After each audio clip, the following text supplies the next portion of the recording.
Nicolette Fraillon, music director of 20 years at the Australian Ballet. It's amazing to take this moment and talk. I want to start 20 years ago. Your first day of work, you've auditioned, you've gotten the job, you're the first female music director of a ballet company in the world. You come into the building. Where's your head? Incredibly happy, I guess, overwhelming, and it doesn't feel like 20 years ago. It feels like yesterday. I can remember it all. My kids were still really young, so I'd had to organise childcare and things. So it was all the parent thing of getting them all organised for, and also making sure that I could pick them up and have them come into the building after they finished school. So how old were they? 4 and 8. So there was all of that before, and then walking into the building and just feeling incredibly welcomed. Good. I think that's how most people, if not all guests who come to the company feel. Could not agree more. They're a kind of real warmth, which, as you know, isn't always the case when you walk into a ballet building or any Certainly new place of work. But, that can be really daunting. It can be quite cold. You don't know where you're going. And I remember on that first day, and every day since, really, feeling that kind of warmth, welcome, friendliness, like it's a family. So David McAllister, my predecessor, Yeah. the legend, Yes. hired you. Yes.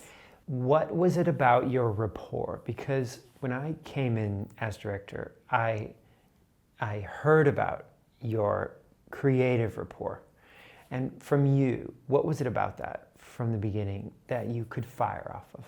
There was a real ease of conversation, but I didn't realise he was actually looking for a music director when I came to do Spartacus, and Good. I was just number 2, but again, that sense, and I walked into the studios at the Opera House here first, but immediately with that warmth that Dave McAllister has, walks up and he makes everyone feel at home. There are a few people in the world who can walk into a room and make everyone smile, and he is one of those. I'm definitely not one of those. Is that kind of exuberant warmth and generosity. So there was that, and we didn't interact that much to start off with, other than the welcomes. But shortly into the Spartacus rehearsals, he came to talk to me about actually being on the hunt for a music director. And we just talked actually non-stop then about art and ballet and the role of music in ballet and what that meant, and every single conversation after that, it was just a really easy rapport.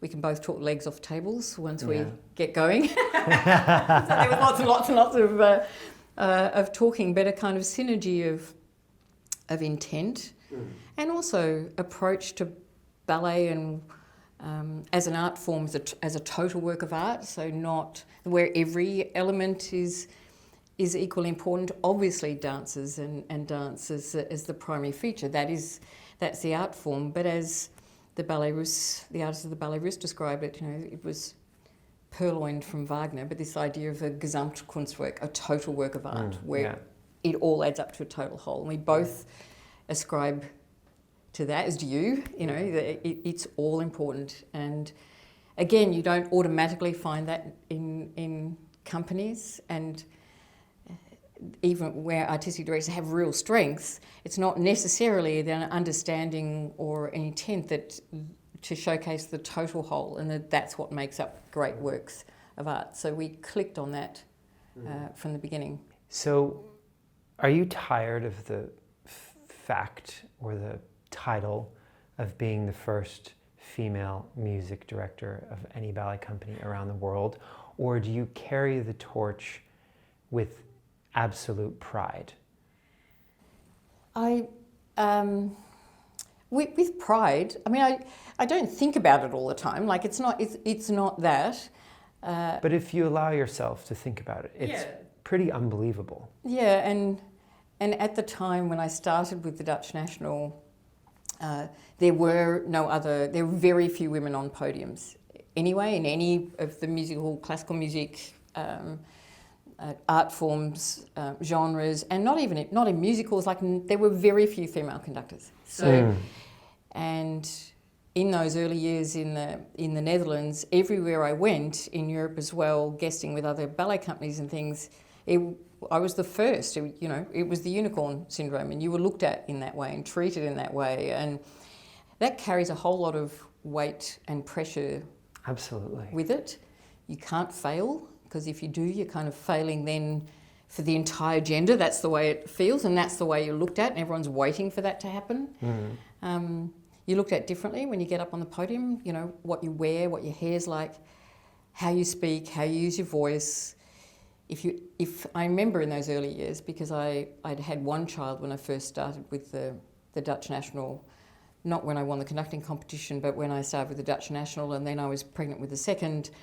And conducting 8 months pregnant, you can feel a bit tired, but I couldn't show it, because if I did, then it was because I was a woman, not because I was actually 8 months pregnant and getting towards the end of a 3-hour ballet. And even if I weren't pregnant, conductors get tired towards the end of a 3-hour ballet. But, it was always because of the gender and feeling like you couldn't fail and you couldn't show any of that. So I'm proud of having withstood the many slings and arrows. And I am proud to come back to the question you ask of what's been achieved, and that across that period, and it's not because of me, it's because of all of us as women who've persevered and against the odds and against the pressures and against orchestra directors saying things like, I can't employ you because you're a woman, and like straight to your face, which was what was happening when I first started out. And then, oh, actually that was really good, and you're a woman, how is that possible that you're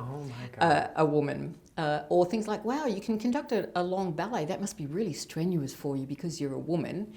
Thinking to myself, we give birth to children. That can go on for 30 hours. We've got the stamina, people. We run marathons, but all of that, withstanding, proving, I can attest role model. That you have the most stamina out of anyone I've ever met in my entire life. A 3-hour ballet, that's nothing. Nada, yeah.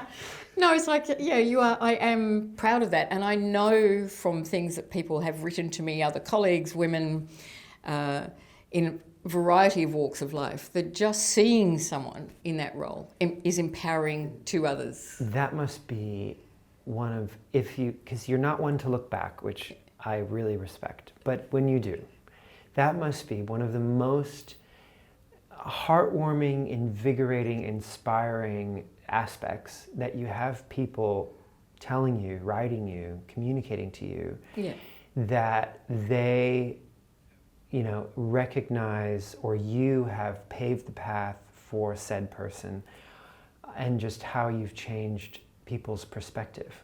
That is unbelievable. Yeah. Well, yes, it's great to have been part of that, because obviously Simone is another one who has done that in opera and with symphony orchestras. It's really nice. As we are speaking, she's on the other side of the house. Here we are in the opera house, and she's in the concert hall. And I go, yeah, there'll be 2 Australian women who represent their genres at peak, occupying both sides of this house. That's so great. That's pretty cool. So, 10 years into the job, the 50th anniversary, what were you not expecting in the first 10 years that was challenging, that was surprising, that was inspiring? As a director, you have an idea of what kind of director you want to be. Yeah. Music director. What were you not ready for? What pleasantly surprised you? I think what pleasantly surprised me, and I don't know it was a surprise, I hadn't thought of it. You don't know really what to expect going into a new place. But was really the preparedness and the open-mindedness of everyone at all levels of the company, and a kind of gung-ho generosity, I guess, to go with. Actually, that might seem like a bit of a crazy idea, but we'll just go with this. Really incredible characters in wardrobe and production, technical, and a wonderful mix of, generations who'd actually been with the ballet company right from the beginning, since 1962, all the way through.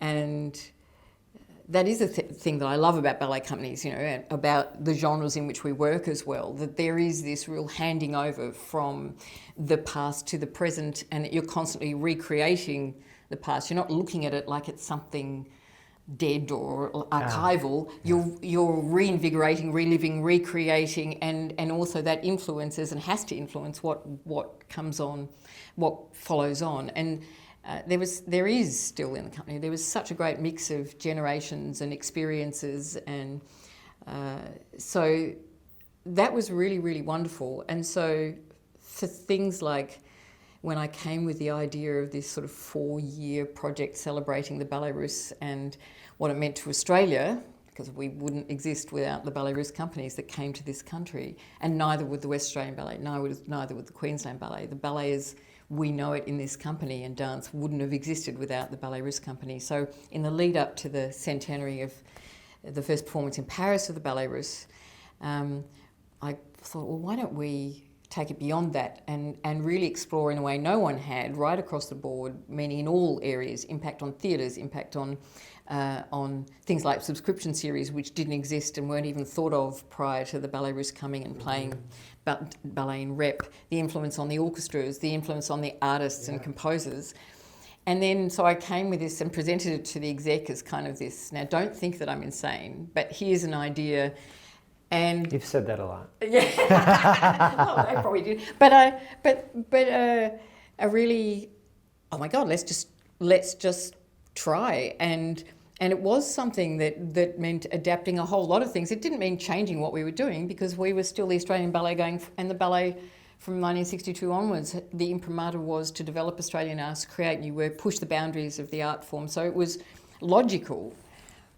But that real kind of gung-ho, let's do something different and let's really present to find and develop and allow artists to develop, to find new generations of artists. That was that real sort of spirit of engagement and adventure, which again isn't always the case in classical ballet companies. Yeah. So that surprised me, I think. Yeah, good. Yeah. So 10 years passes. Yeah. We're close to our 60th. Yeah. 20 years have passed, yeah, roughly, since you've been music director here. You said it went by quickly, but allow yourself to look back and allow yourself to sort of verbalize what you're leaving. And I'm going to say the evil L word, but legacy.